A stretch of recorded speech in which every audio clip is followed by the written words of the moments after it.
अक्सर व बेशतर इंसान बलाओं में मुब्तला होता है। काम बिगड़ जाते हैं, बिजनेस चलता नहीं है, दुश्मन बढ़ जाते हैं, इल्ज़ामात तराशे जाते हैं। तो ऐसा ना होने के लिए मासूमीन ने एक नमाज़ बताई है, नमाज अव्वल माह।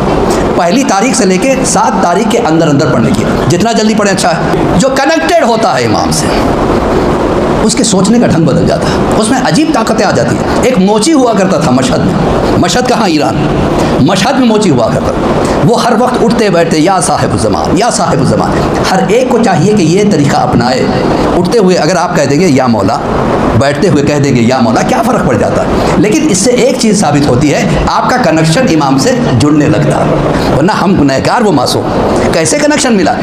इमाम उसको कभी नहीं भूलते जो इमाम को पुकारता। जैसे अल्लाह कभी उसको नहीं बुलाता जो अल्लाह को पुकारता हो, रसूल कभी उसको नहीं बुलाते जो रसूल को पुकारता हो, अली कभी उसे नहीं बुलाते जो या अली करता। तो अज़ान मोहतरम एक सलवात पढ़े पर मोहम्मद वाले।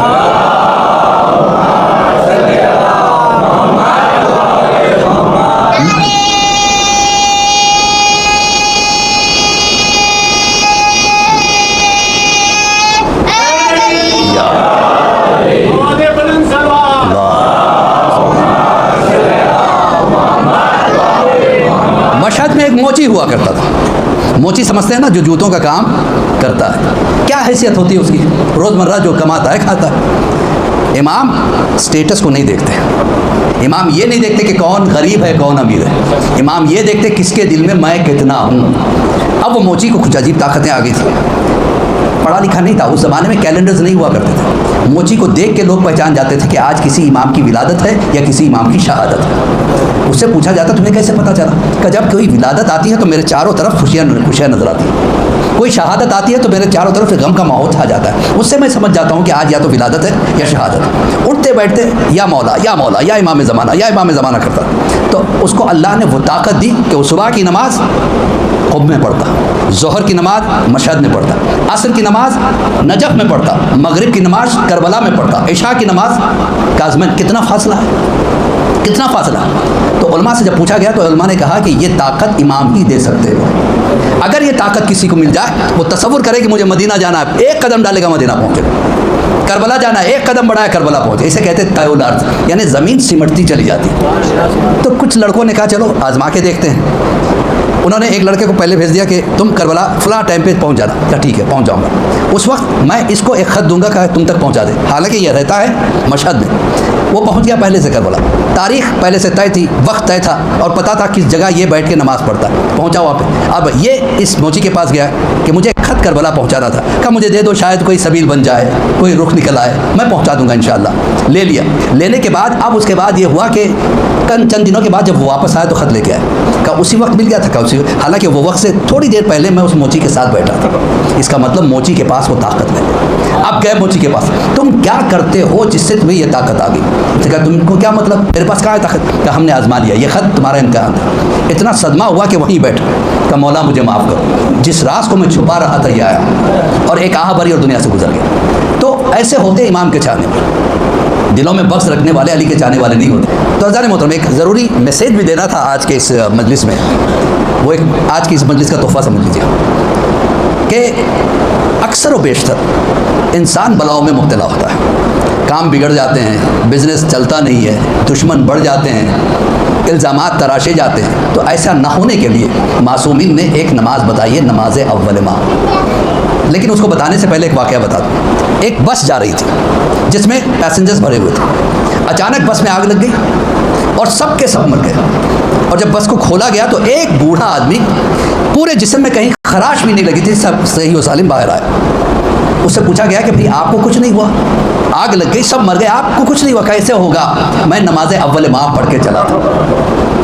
ये नमाज अव्वल माह पहली तारीख से लेके, आज क्यों बयान कर रहा हूँ, आज पहली है मुहर्रम की, पहली तारीख से लेके 7 तारीख के अंदर अंदर पढ़ने की है। जितना जल्दी पढ़े अच्छा है। 2 रकात नमाज अव्वल माह पढ़ता हूँ मैं या पढ़ती हूँ मैं कुर्बतन इल्लल्लाह। नहीं समझ में आ गई। 1 अलहम और 30 मरतबा कुल वल्लाह पहली रकात में, 1 अलहम और 30 मरतबा इन्ना अंज़लना दूसरी रकात में। ये बस इतना ही पढ़ना है। और पढ़ने से पहले सदका निकाल के जानिमाज़ के नीचे रख दें और जैसे नमाज से फारिग हो जाए सजदे में जाके आप दुआ करें, परवरदिगार ये सदका मैं निकालता हूँ इमाम ज़माना की सेहत व सलामती के लिए। मेरे अहलो अयाल की सेहत सलामती के लिए, तमाम मोमिनीन और मोमिनात, मुस्लिमीन और मुस्लिमात की सेहत सलामती के लिए। आप देखेंगे कि ये इंश्योरेंस है, 1 महीने तक आपको कोई बला नहीं आ सकती, कोई प्रॉब्लम नहीं हो सकता। मेरे साथ एक ऐसा वाक़या हुआ कि हमारे एक दोस्त थे, उनकी वीज़ा नहीं बन रही थी, और वहाँ के कंट्री में, मैं अफ्रीका की बात कर रहा हूँ, पुलिस ने आके उन्हें एक इंटीमेशन दे दिया कि 3 दिन के अंदर आप कंट्री छोड़ के चले जाएंगे।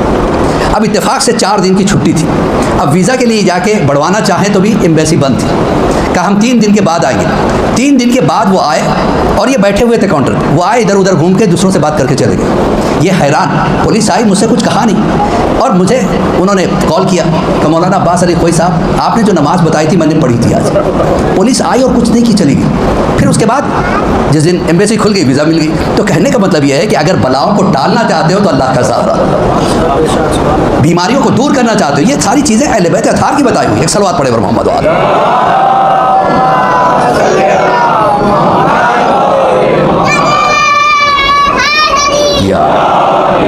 तो अज़ान मोहतरम, याद रखिएगा अहले बैत अताहार का जिक्र ही है जो हमारे लिए सब कुछ है, उनकी मोहब्बत हमारे लिए सब कुछ है। इसीलिए कहा गया मन माता वलम यारिफो इमाम ज़माने, जो मर गया और अपने ज़माने के इमाम को नहीं पहचाना, नहीं माना, नहीं कहा, नहीं जाना, नहीं कहा, नहीं पहचाना, जहालत की मौत मर। इमाम को अटैच होने की ज़रूरत है, इमाम के साथ कनेक्टेड होने की ज़रूरत है। कनेक्टेड समझते हैं आप? हम और आप किस चीज़ से कनेक्टेड है बताइए? सबसे ज़्यादा मोबाइल से। हर वक्त मोबाइल हाथ में है। हम नहीं जानते कितना वक्त हमारा ज़ाय हो जाता रैंडमली प्रोग्राम देखते हुए। वक्त की बड़ी कीमत है, गया वक्त कभी वापस नहीं आ सकता। हम इतने ज़्यादा कनेक्टेड हैं कि बार बार हर 10 मिनट में निकालते हैं, देखते हैं, और मैसेजेस, कभी मेल्स, कभी प्रोग्राम्स, कभी न्यूज़, कभी कुछ कितना ऑक्यूपाई रखता है मोबाइल। सोते भी है तो जब भी रात नींद होशियार होती है, ढूंढ के देखते हैं कोई मैसेज तो नहीं आया। काश हम इतना कनेक्टेड कुरान से होते, काश हम इतने कनेक्टेड इमाम ज़माना से होते। अगर इमाम के साथ कोई कनेक्टेड हो जाए तो उसका किरदार अलग हो जाता है, उसकी शख्सियत बदल जाती है। एक इमाम का चाहने वाला हर वक्त पुकारता था, मौला बहुत गरीब, मौला बहुत गरीब, मौला मुझे दौलत चाहिए, मौला मुझे दौलत चाहिए। इतनी गुर्बत, उसके 10 बच्चे थे, 5 बेटे 5 बेटियाँ, और फिर बीवी, माँ, और ये मिला के 13 अफराद। कैसे चल रहा था वो तो परेशान, कहीं जाता कुली नाली करता, कभी कभी 2-2 3-3 दिन तक खाने के लिए कुछ नहीं होता। एक मरतबा उसकी वाइफ ने कहा कि देखो अब तुम बूढ़े हो गए, बच्चे भूखे हैं, कुछ ना कुछ करके लाओ, वरना आज अगर बच्चों को खाना नहीं दिया जाएगा तो बच्चे मर जाएंगे। बेचारा बाहर निकला, चिलचिलाती धूप में मजदूरी तलाश करते करते एक जगह गया। उसके बाद ऐसी धूप थी कि गश खा के गिर गया। जब होश आया तो उसके पैर में कोई नरम नरम सी चीज़ लगी, सोचा शायद सांप है। कहा मैं पैर नहीं हटाऊंगा, अच्छा है मुझे डस ले, ऐसी ज़िंदगी से मर जाना बेहतर है। लेकिन फिर जहन में ख्याल आया, अगर मैं मर गया तो मेरे बच्चों का क्या होगा, मेरे बेटियों का क्या होगा, मेरे बेटों का क्या, मेरी बीवी का क्या होगा, और मेरा इमाम मुझसे नाराज़ ना हो जाए, मेरा इमाम मुझसे नाराज़ ना हो जाए। फिर एक मरतबा पैर हिलाया, फिर वो नरम चीज़ लगी, उठ के बैठा, देखा एक कपड़ा नज़र आ रहा है। उस कपड़े को खींचा तो एक थैली निकली।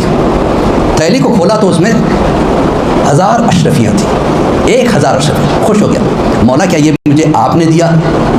फिर ख्याल आया शायद किसी की गिर गई होगी, शायद इसके ऊपर धूल मिट्टी चढ़ गई होगी, मुझे पहले इसके मालिक को। देखिए जो इमाम का चाहने वाला होता है, इमाम के चाहने वाले धोखेबाज नहीं होते, इमाम के चाहने वाले इल्ज़ाम तराश नहीं होते, ऐसे होते कि जिनको देख के पता चल जाए कि इमाम का चाहने वाला।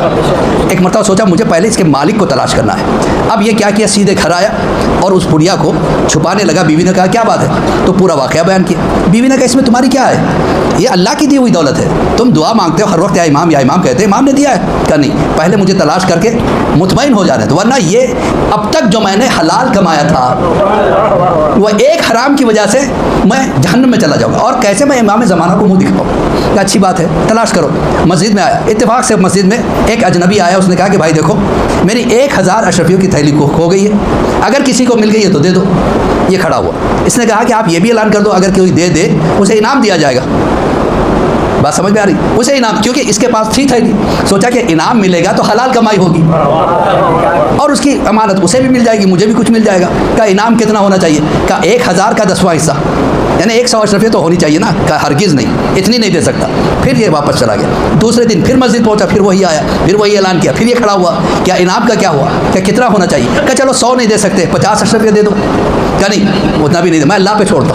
फिर चला गया। तीसरे दिन फिर आया, क्या 50 नहीं दे सकते तो 10 दे दो, क्या नहीं मैं 10 अशरफिया नहीं दे सकता, क्या 1 अशरफी दे दो। कहा वो भी नहीं दे सकता। कहा अच्छी बात है, आओ मेरे पास थैला है, लेके जाओ। लेके गया घर।